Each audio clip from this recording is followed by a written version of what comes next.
linda, maravilhosa, que defende a salvação pela graça de Deus, vai dizer quais são os deveres exigidos no nono mandamento e vai dizer o seguinte: os deveres exigidos no nono mandamento são preservar e promover a verdade entre os homens, a fama do nosso próximo, bem como a nossa própria, comparecer e defender a verdade, falar a verdade e somente a verdade de coração sincero, livre, claro e plenamente, em questão de justiça e de todas as demais questões. Ter uma estima caridosa do próximo, amar, desejar e alegrar-se de sua boa reputação. Entristecer-se por suas fraquezas e encobri-las, reconhecer livremente seus dons e graças, defender sua inocência, receber prontamente um bom testemunho e resistir a relatos maliciosos. Evitar mexericos, calúnias e difamações. Amar e cuidar da nossa própria boa reputação e da do nosso próximo.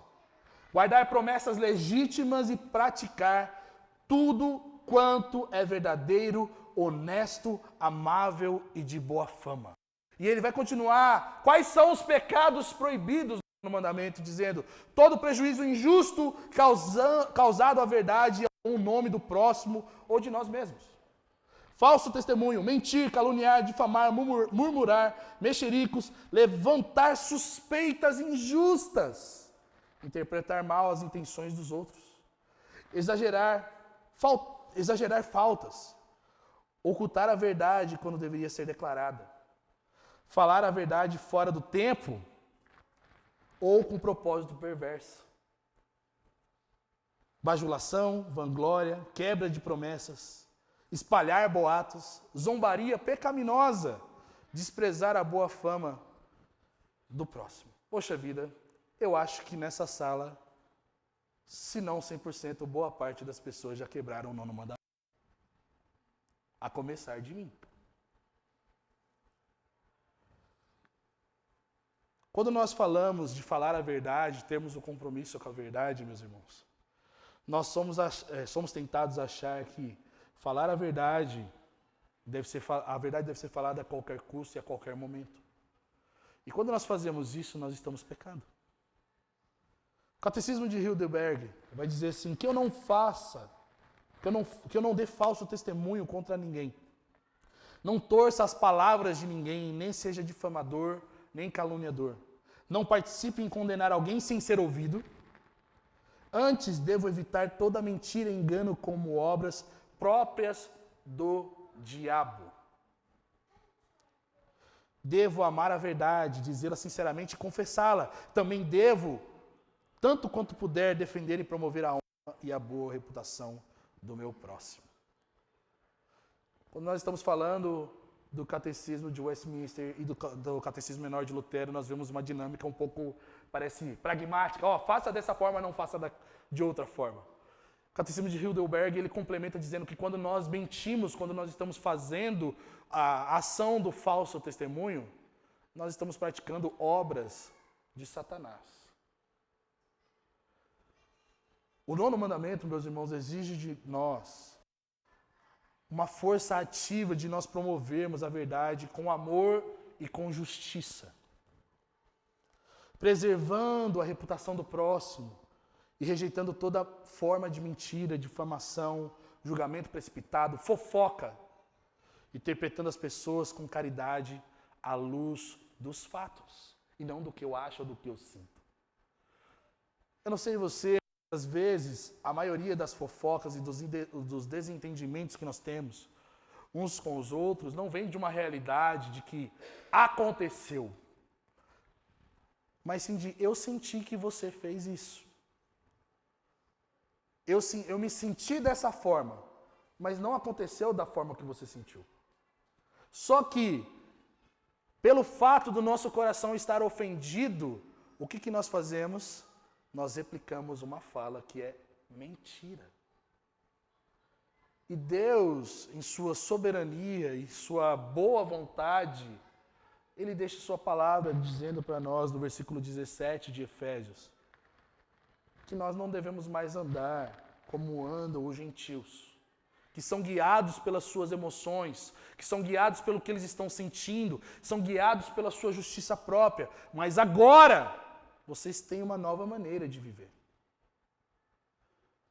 Eu gosto muito desse texto. Na verdade, eu gosto da carta de Efésios. E esse foi a primeira pregação que eu trouxe para a Imago Dei há 5 anos atrás. No primeiro culto que eu tive a oportunidade de pregar, 5 anos atrás, quase 6 anos, na casa do Web ainda, onde a maioria de vocês não estavam, foi o primeiro texto que eu preguei. Justamente falando dessa realidade, de um compromisso que nós devemos ter com o que nós falamos, com como nós vivemos uns com os outros e como a negligência da realidade do Espírito de Deus em nós e de como nós já recebemos uma nova natureza, somos parte de uma nova criação. Quando nós somos negligentes com essa realidade, nós estaremos ofendendo uns aos outros.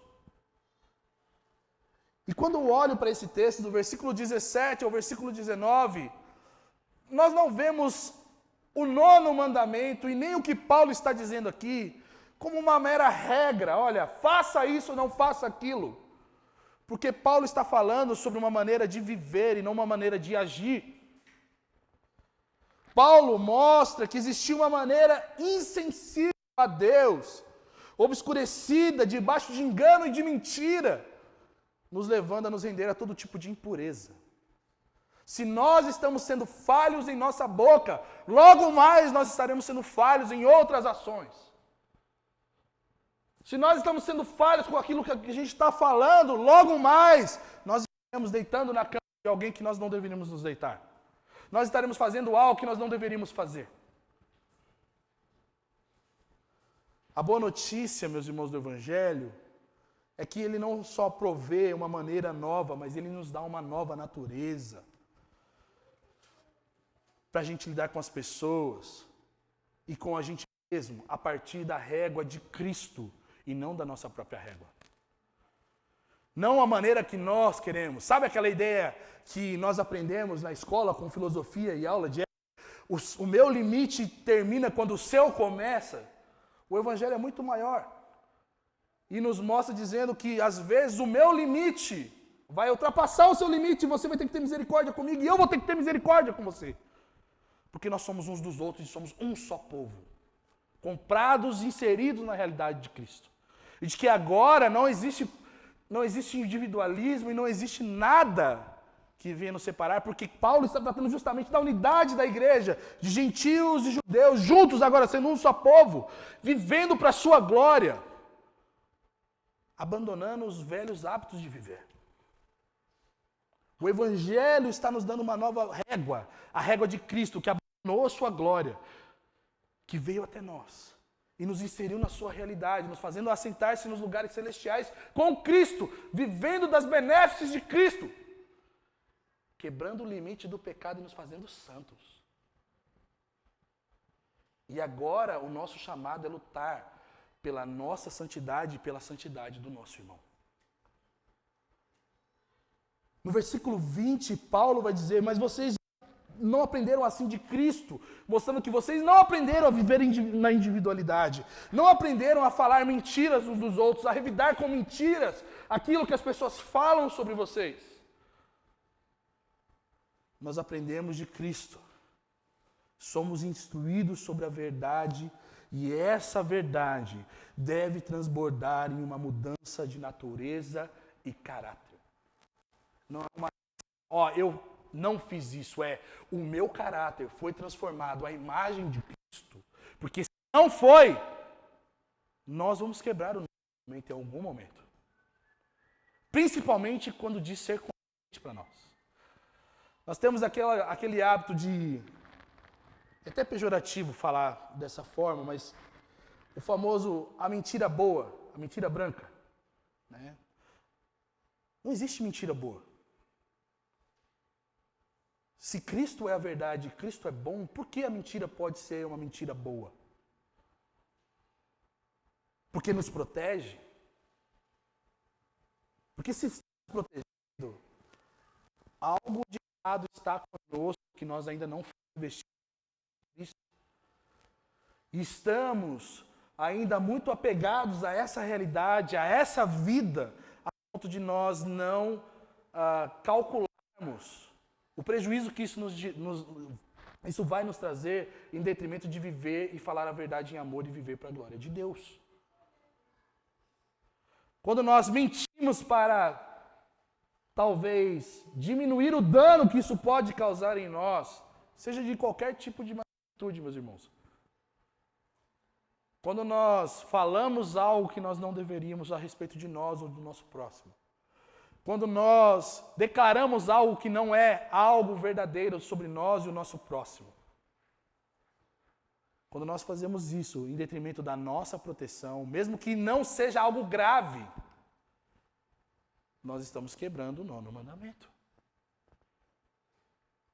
E quando nós aprendemos de Jesus, quando nós vivemos a realidade do Evangelho, Paulo, no versículo 21, uma melhor tradução, não é se é que vocês ouviram, é já que vocês ouviram, vocês foram instruídos conforme a verdade que está em Jesus, para que vocês vivam a verdade em verdade. E à medida, meus irmãos, que nós aplicamos a realidade do caráter de Cristo em nós, isso vai fazer com que nós sejamos obedientes ao que Deus deseja, de nós não falamos mais de maneira leviana uns com os outros e uns sobre os outros. Kevin De Young vai dizer assim, um homem perfeito, ele foi condenado à morte exatamente por falsas testemunhas no Sinédrio. Jesus Cristo, vítima da falsa testemunha. E ele fez isso absorvendo a injustiça para nos poupar da condenação e nos dar a sua natureza. Isso mostra o mistério da salvação sendo operado em nós, não nos fazendo pessoas que vão à igreja no domingo e se vestem de maneira mais moderada, que gastam seu dinheiro com boas coisas e não com drogas e loucura. Isso mostra que nós estamos agora recebendo da benéfice de sermos filhos de Deus, porque Cristo foi maior vítima do falso testemunho. Cristo fez com que nós fôssemos absolvidos dos falsos julgamentos, sendo Ele a principal vítima de um falso testemunho. Aquele que não cometeu pecado se fez pecado por nós, para que nós recebêssemos as benéfices de filhos de Deus. E isso nos mostra, nos evidencia que existe um chamado para nós conhecermos a sua verdade e para que nós venhamos reverberar essa verdade nas nossas relações uns com os outros. E também fala de uma postura do nosso coração, meus irmãos, de como nós chegamos diante de Deus com sinceridade. Nós lemos hoje pela manhã Salmo 139, que diz, sonda, meu Deus. Você conhece, Deus, os lugares mais escuros da minha alma. Você é a sonda que entra nos lugares mais profundos que nem eu mesmo conheço. Nós precisamos olhar para Deus com sinceridade, de que nós não conseguimos mentir para Deus como mentimos para os homens.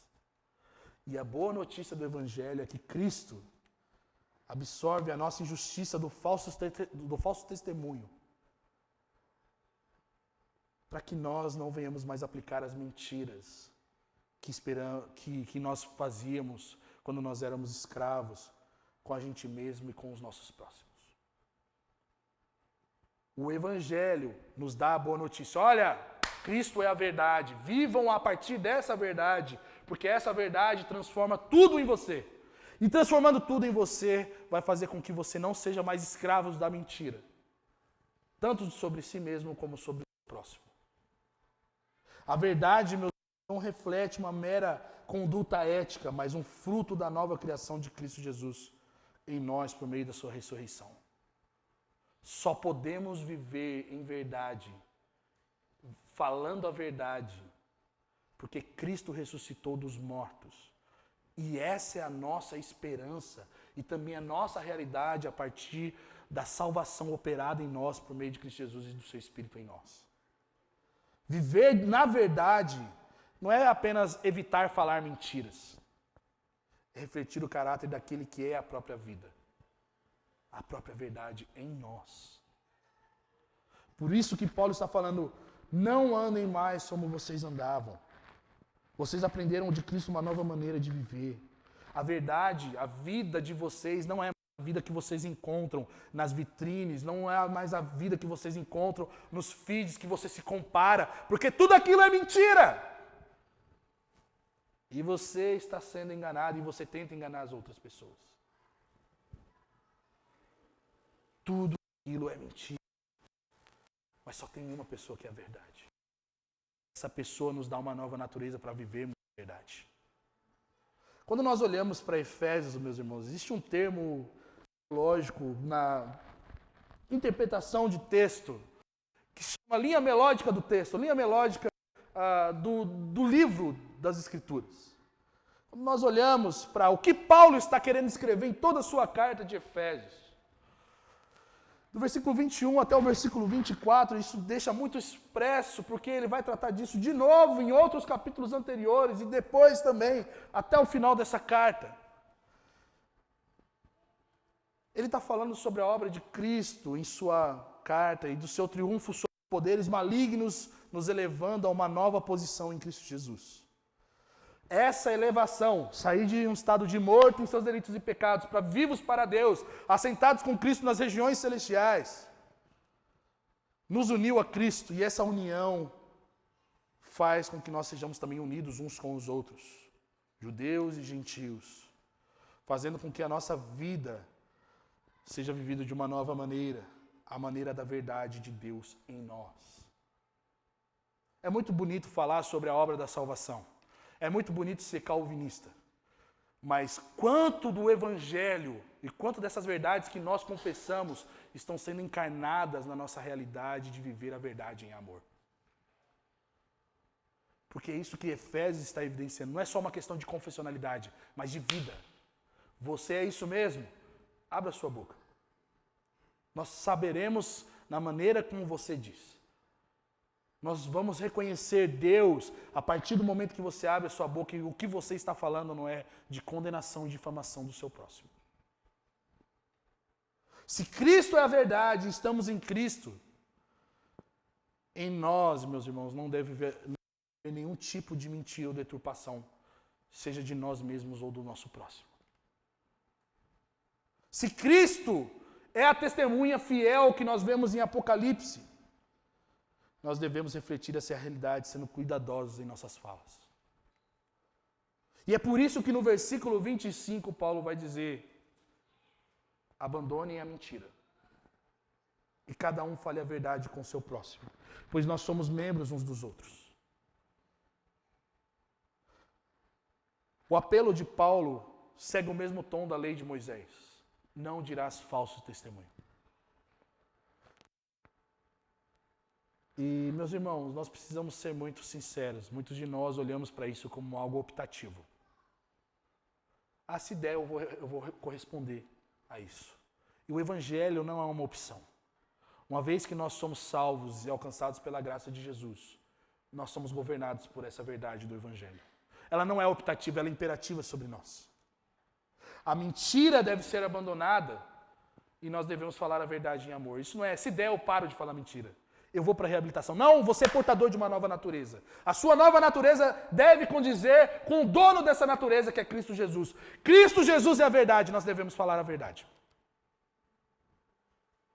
Hans Eifler, no livro A Ética dos 10 Mandamentos, ele vai dizer o seguinte, o objetivo não é um fanatismo cínico pela verdade que destrói pessoas. Sabe aquela coisa, pelo menos eu falei a verdade e a pessoa está destruída?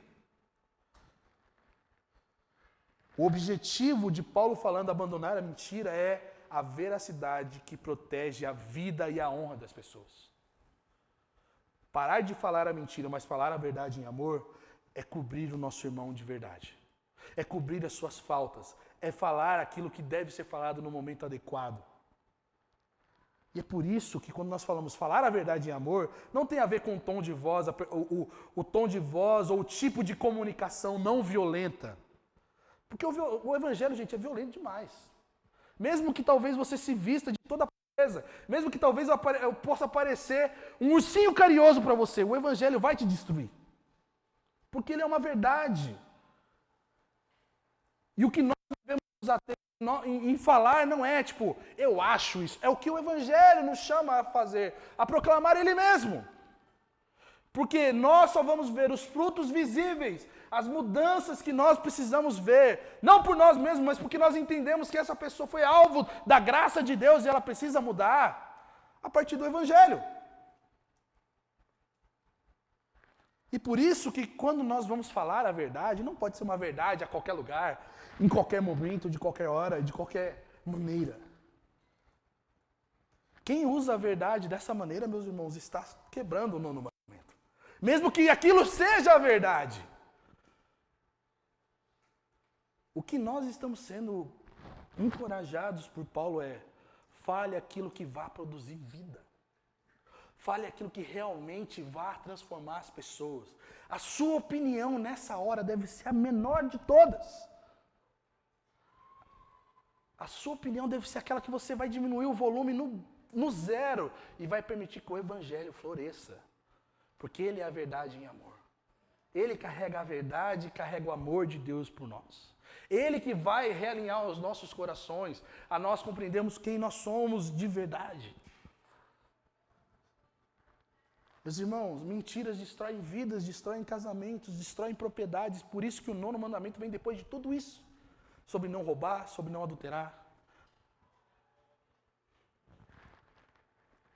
E quando nós aceitamos fofocas, quando nós aceitamos falas despretensiosas, falando mal do nosso irmão, falando de alguma coisa de maneira crítica, quando nós aceitamos isso de maneira passiva como uma informação, ou um motivo de oração. Não, tô falando para você orar. Você viu fulano de tal? Deus não se agrada disso. E quando nós recebemos isso, nós somos cúmplices de falso testemunho. Paulo está falando: abandone isso, por favor. Abandone isso e falem a verdade em amor. Quando nós falamos a verdade em amor, nós não estamos expressando uma informação e não ditando um comportamento. Nós estamos trazendo edificação e roubando a pessoa do lugar e do caminho da destruição para o caminho da vida e da verdade e da luz de Deus. Nós sabemos que a verdade em amor, ela é carregada do poder de Deus para transformar as pessoas. E quando nós falamos elas, nós sabemos que as nossas palavras, elas, quando são carregadas pelo Evangelho, pela verdade e amor, elas geram mais vida, elas geram mais encorajamento, elas geram mais força, vitalidade espiritual e lucro do que quando nós falamos a verdade pela verdade. Ou quando nós pegamos e replicamos coisas que nós não deveríamos replicar. Quando nós vamos lá para Provérbios, se não me engano, Provérbios 28, em que o autor da sabedoria vai dizer: na nossa língua habita o poder da vida e da morte. Nós usamos esse texto muitas vezes para dizer: olha, se eu falar dinheiro, amanhã vai cair dinheiro na minha conta. Porque o poder das palavras estão na nossa língua. Poder de vida e de morte. O poder das palavras. O que eu falo pode fazer, gerar realidades. Né? A gente aprendeu muito disso aí, né? Por aí, quando se diz de dom profético. E não tem nada a ver com dom profético. Quando nós falamos sobre falar palavras que geram vida e morte, está justamente ligado ao fato do que o que nós falamos pode abençoar, como pode também destruir o nosso próximo. O que nós falamos, não por poderes mágicos, não por palavras encantadas, eu profetizo, eu determino, não, isso não funciona se Deus não quiser. Mas quando nós falamos algo que nós não deveríamos falar, isso é muito pior do que eu determino, eu decreto, eu te amaldiçoo. É muito pior do que qualquer tipo de maldição hereditária que muita gente acredita. Quando nós falamos a verdade em amor, nós estamos provendo vida para pessoas que estão enfermas, meus irmãos. Por isso que Paulo vai continuar, versículo 29, dizendo: não sai da vossa boca nenhuma palavra que cause destruição, mas só a que seja boa para a necessária edificação, a fim de que transmita graça aos que ouvem. O cristão, ele tem um chamado, meus irmãos, a, por meio de suas palavras, exalar a beleza e a doçura do Deus que nos amou. Isso é muito difícil. Principalmente no mundo da lacração, em que a gente sempre está tentando buscar alguma coisa para dar uma cutucada em alguém, né? Nós precisamos de graça e arrependimento nessa manhã, porque nós somos os mais tentados a falar coisas de destruição. E é engraçado, porque antigamente, principalmente, outra história bem bonita da minha vida evangélica, quando eu cresci na igreja, era usado esse texto para: não pode falar palavrão, ouviu? Não fale nenhuma palavra torpe da sua boca.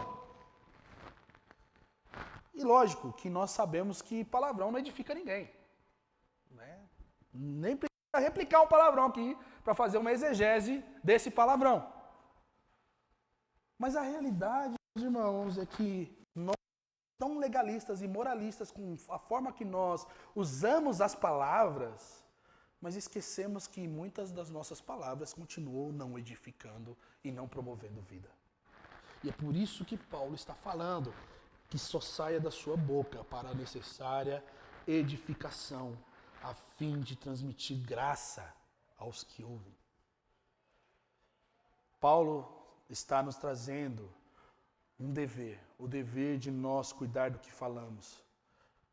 E logo abaixo, no versículo 30, ele fala para nós não entristecermos o Espírito Santo, com o qual fostes selados para o dia da redenção. Você quer saber realmente se alguém foi salvo? Não é somente pela confessionalidade, não é somente pelo culto, não é somente pela frequência e pela vida ativa no ministério que ela vive. A língua evidencia se realmente fomos salvos ou não, meus irmãos. E vou dizer mais: se realmente temos em nós o Espírito de Deus, é por isso que nós precisamos da sua obra nos convencendo das más falas que nós temos. Porque quando nós falamos sobre entristecer o Espírito Santo, nós podemos ser tentados a sermos reducionistas e achar: o Espírito Santo ficou chateado com o que eu falei, né? Ou desculpa aí, foi sem querer, desculpa qualquer coisa que eu falei. Muitos de nós fazemos isso. O Espírito Santo, quando Paulo está falando isso, ele está falando de nós pegarmos, por meio das nossas palavras, e mergulharmos o Espírito de Deus em profunda tristeza, porque nós deixamos ser guiados pela nossa carne, pela nossa própria vontade, pela nossa própria justiça própria, pela maneira que nós olhamos a vida e não pela maneira que Deus nos chama a olhar a vida. A nossa má intenção em machucar, a nossa má interpretação, sem discernimento espiritual nenhum, de falarmos aquilo que Deus não deseja que nós venhamos falar para aqueles que Deus nos deu como família na fé. No versículo 31, no versículo 32, Paulo é imperativo falando: toda amargura, toda cólera, toda ira, tudo isso, toda gritaria, blasfêmia, sejam eliminadas do meio de vós, bem como toda maldade. Pelo contrário, de bondosos e tendes compaixão uns para com os outros. Os irmãos, é necessária uma postura radical com a fala maligna, com a fala maldita, para que nós venhamos ser preservados em nossa língua, para que nós sejamos cuidadosos no falar uns dos outros. E ao mesmo tempo, nós temos que ter uma intencionalidade no que tange a bondade, no que tange a graça, cultivando pensamentos e falas que promovem a misericórdia e não a desgraça do corpo de Cristo. É impossível, pela graça que nos foi dada por Cristo Jesus e em Cristo Jesus, que faz com que nós deixemos de ser mentirosos. não venhamos agir com graça e misericórdia com aqueles que são fracos no nosso meio. Nós somos rápidos em tecer comentários ruins. Nós somos rápidos em criticar. E a pergunta que cabe a nós é: será que nós seríamos tão rápidos para agir na edificação e na construção de algo ou de alguém como somos rápidos na destruição? Pela nossa natureza, não. Mas graças a Deus pelo Espírito Santo em nós.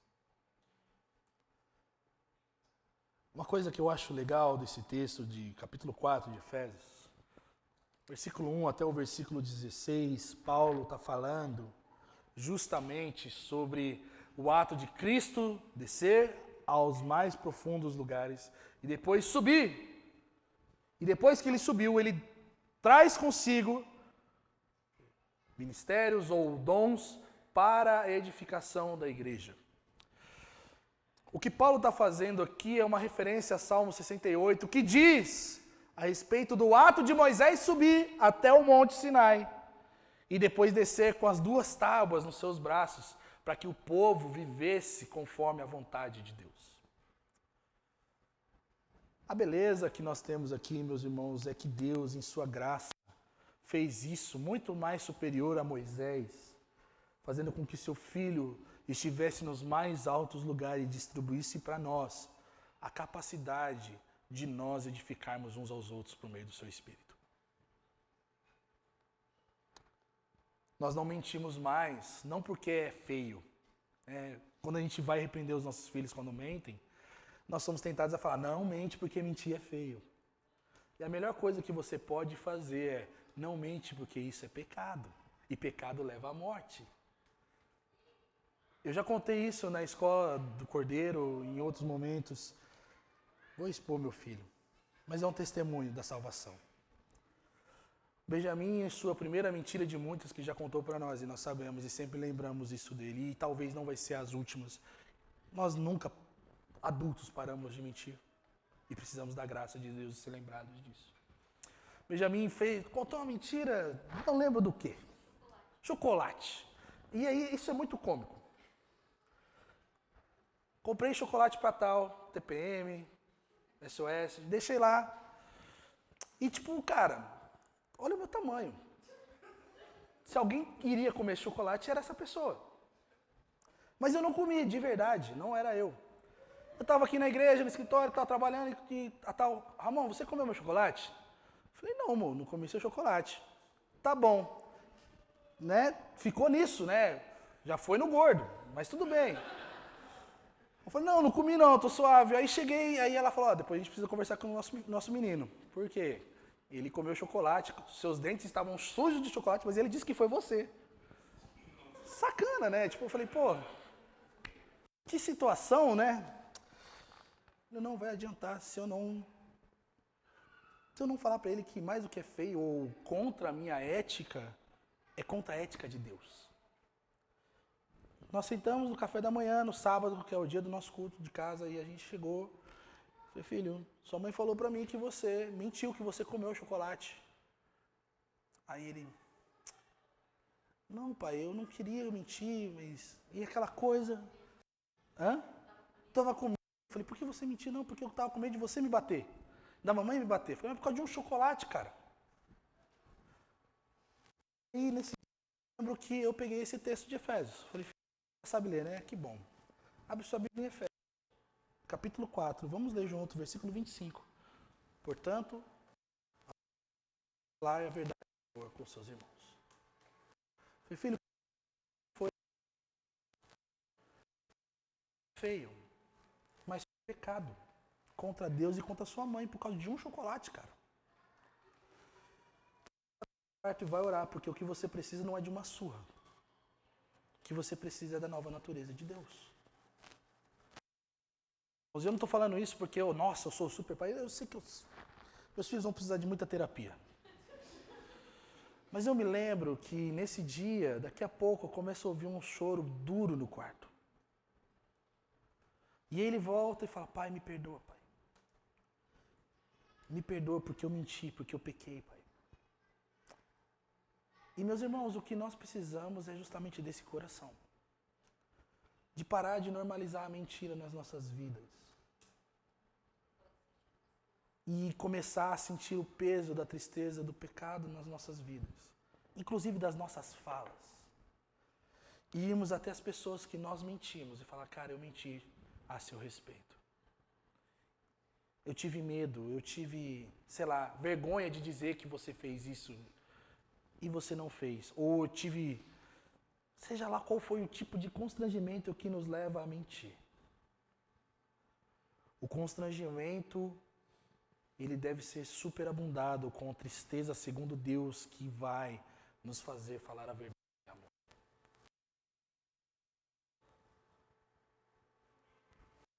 Terminar essa manhã lembrando você algumas coisas sobre o que nós ouvimos nessa manhã. O 9º mandamento, ele é cumprido quando nós protegemos uns aos outros a partir de nós ou de outras pessoas. Como que nós podemos fazer isso? Sabe quando aquela pessoa, você viu fulano de tal, você fala, cala a boca. Eu não quero saber.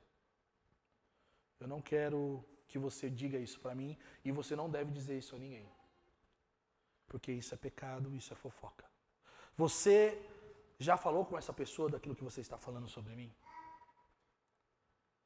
Sabe como a gente desarma a fofoca? É dessa maneira. É chegando na pessoa que está falando para você, nossa, é mesmo? Você já falou com essa pessoa?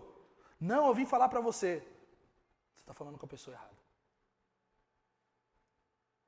Ah, não, mas eu queria que você falasse com você para pedir ajuda e para a gente orar. Então, a ajuda que eu tenho para dizer é, o Evangelho fala para você falar com essa pessoa. Falar a verdade em amor. Porque se você não tem a capacidade de, pela verdade de Deus e pela pessoa de Deus que mora em você por meio do Espírito Santo, de mostrar, exortar essa pessoa. Se você não tem essa capacidade, talvez o que você está fazendo é só evidenciando que você ainda pertence a uma natureza caída. Nós precisamos proteger uns aos outros da fala que não produz ou reflete o caráter de Cristo, meus irmãos. Em nós e com quem está em aprendizado a respeito desse caráter. Porque é muito bonito que quando a gente lê Hebreus capítulo 12, fala, vocês chegaram à Assembleia de Todos os Santos. Eu tenho certeza que eu não sou tão santo como a Bíblia diz que eu sou, mas eu creio que eu sou santo. Mas a realidade é que às vezes a gente comete alguns deslizes. E o que o Evangelho nos promove e nos propõe e nos ordena é, nos deslizes, lembre-se que ele é um santo. Proteja o seu irmão. Deslizes, edifique o seu irmão para que ele não deslize mais. Nas fraquezas, fortaleça o seu irmão para que ele não seja mais pego em fraqueza. Para que ele reflita o caráter de Deus que é santo. Para que ele reflita o caráter de Deus que é verdade. Aquilo que nós falamos que não produz edificação, aprendizado e mudança radical da natureza de Cristo pelo Espírito Santo deve ser eliminado da nossa boca, meus irmãos. Falar a verdade não é uma conduta moral elevada de pessoas boas, é de quem nasceu de novo. É quem foi revestido da nova criação de Cristo Jesus. Por isso que Paulo vai falar na sua carta siamesa de Efésios, em Colossenses capítulo 3, versículo 9 e 10, o seguinte, não mintam, pois vocês se despiram do velho homem e vocês foram revestidos do novo homem segundo a imagem daquele que o criou. Meus irmãos, nós devemos falar a verdade porque em nós já existe uma nova natureza, a natureza de Cristo Jesus. Nós devemos evitar a maledicência, não porque é feio, vão ficar olhando, vão te dar a punição de banco. E pode acontecer, viu? Pode haver disciplina por causa que a gente erra com as nossas palavras. E é bom que aconteça para que a gente seja edificado e a gente se cuide uns dos outros. A gente cuide uns dos outros e se cuide da nossa natureza caída. Quem tropeça nas palavras e na boca, meus irmãos, precisa morrer em Cristo Jesus. Porque do contrário, será tropeço para muitos e cairá em pecado. O 9º mandamento ele é cumprido quando a gente protege uns aos outros da fala maligna. Quando nós falamos a verdade em amor. Quando nós cuidamos uns dos outros para que a nossa boca e as nossas palavras não seja pedra de tropeço para os nossos irmãos mais fracos ou vulneráveis em suas pecaminosidades. A segunda coisa que nós aprendemos é que a língua mentirosa é um veneno contra a obra de Cristo. E que obra é essa? A obra de nós sermos o povo dele. Por isso que nós devemos abandonar a mentira e falar a verdade em amor. Por quê? A unidade do povo de Deus, ela é preservada quando nós evitamos as fofocas, quando nós evitamos a maledicência e vamos direto ao ponto que deve ser ajustado para que a glória de Cristo seja vista em nós. E aqui, uma dica de amor mesmo.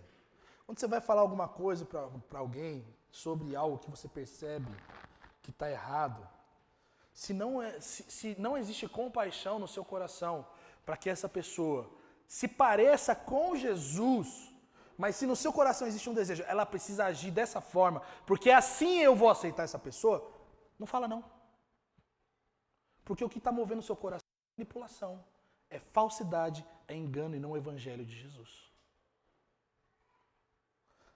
E isso só gera no nosso meio como povo de Deus divisão. Só gera no nosso meio rachas. Sabe aquele negócio tipo, eu não falo com o fulano mais porque ele falou isso ou aquilo? Então isso acontece por causa dessas brincadeirinhas que às vezes a gente fala um do outro. A língua mentirosa é um veneno contra a unidade do corpo de Cristo, meus irmãos. E a terceira e a última coisa que nós aprendemos é que a verdade em amor não é a verdade a qualquer custo e acima de tudo. A verdade em amor é visando promover que esse irmão que ouve essa verdade esteja ouvindo mais do que meras palavras ou conselhos, mas as próprias palavras de Deus. Por isso que não é só, você deu um vacilo. Fala, cara, esse vacilo é fruto do pecado. Mas lembra que o nosso Deus morreu por esse pecado e você precisa abandonar esse pecado. O que eu posso fazer para você abandonar esse pecado, te ajudar? Nós precisamos de conversas no meio da igreja que vão reverberar a boa nova do Evangelho.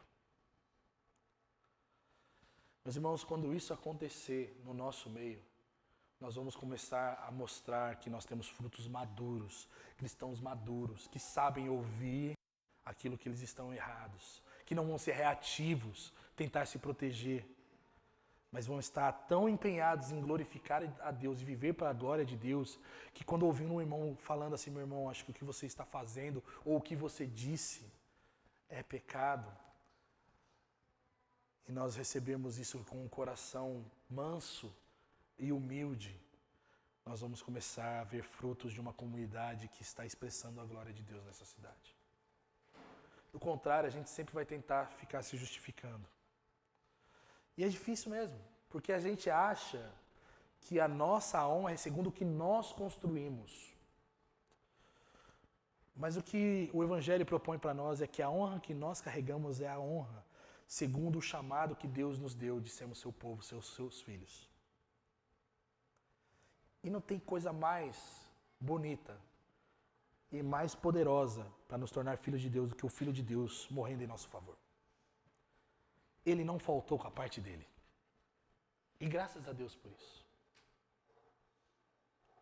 Graças a Jesus Cristo, nosso Senhor, que não deixou ser levado pelas injustiças que cometeram contra ele, mas viveu a partir dessa realidade de ser filho de Deus. E sim, foi machucado pelas palavras dos homens, foi acusado injustamente, para que nós fôssemos seu povo e seus filhos, filhos de Deus. Queria que você fechasse seus olhos. Ontem, enquanto eu estava finalizando as minhas anotações, eu orando ao Senhor, eu sinto que pessoas carregam em seu coração ainda o peso do que foi dito sobre você, que não é verdade. Seja lá o nível dessa difamação, talvez seja tipo, cara, você, um bullying que foi feito na escola, ou até mesmo uma acusação grave. A primeira coisa que eu quero lembrar a você é que Cristo foi difamado. Cristo, ele sofreu as difamações mais horríveis em nosso favor. Obrigado.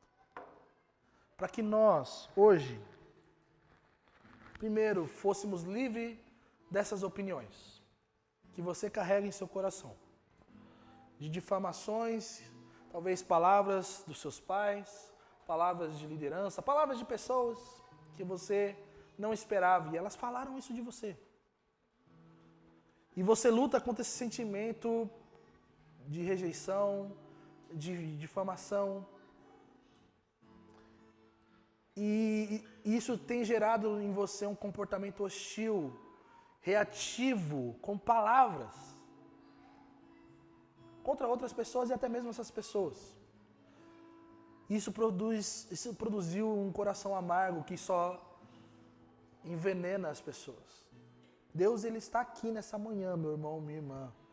Se isso faz sentido para alguém, eu quero lembrar que você foi comprado pelo sangue precioso de Jesus, para que você vivesse a partir da natureza de Cristo, de que essas mentiras não são parte de você, de que agora você pertence a um reino de um Deus que é a própria verdade, e de que agora, porque você pertence a esse Deus que é a própria verdade, eu e você somos chamados a viver a partir dessa verdade. Eu queria orar nesse sentido por você. Eu não quero, talvez, expor você, mas se isso fez sentido para você, pois me procura, para que nós venhamos conversar, para que nós venhamos trazer a luz de Deus nisso, para que seu coração seja um lugar em que flui rios de águas vivas. Já que a boca diz o que o coração está cheio, que seja dos rios de águas vivas que o seu coração esteja cheio, e não dos venenos da alma. Senhor, nesse momento eu oro pelos meus irmãos, pedindo sua graça e seu favor sobre cada um deles, Deus. Senhor, tua palavra diz que o Senhor é quem nos justifica. E eu oro pedindo, Deus, justificação por meus irmãos. A certeza da justificação do Senhor para nós. Fortalece-nos, Senhor, como igreja. Fortalece aqueles que estão nesse lugar, Deus, nesse lugar de difamação. Injustamente, Senhor. Pessoas que não cobriram a nudez uns dos outros, mas que feriram ainda mais e deixaram expostas ainda mais as suas fraquezas, Senhor. Senhor, eu oro para que exista, por meio do seu Espírito, a restauração de confiança, para que nós venhamos trilhar a jornada do Evangelho, de nós cobrirmos uns aos outros, de nós amarmos uns aos outros, de falarmos a verdade em amor, Senhor. Pai, eu oro também, Senhor, pedindo, Deus, que o Senhor, se como Isaías confessa, ai de mim que estou no meio de um povo de lábios impuros e também sou alguém de lábios impuros, Senhor, que essa seja a nossa confissão nesta manhã, Senhor. Nossos lábios são impuros diante do Senhor, que é tão santo, Deus. Ajuda-nos a, por meio da nossa língua, Senhor, edificar uns aos outros, edificar os nossos irmãos, fortalecer ao invés de expor, construir ao invés de destruir, Senhor. Ajudar a levar aos caminhos eternos do Senhor, ao invés de ser palavras de tropeço, Senhor. É o que eu oro, Senhor. Em nome do seu Filho.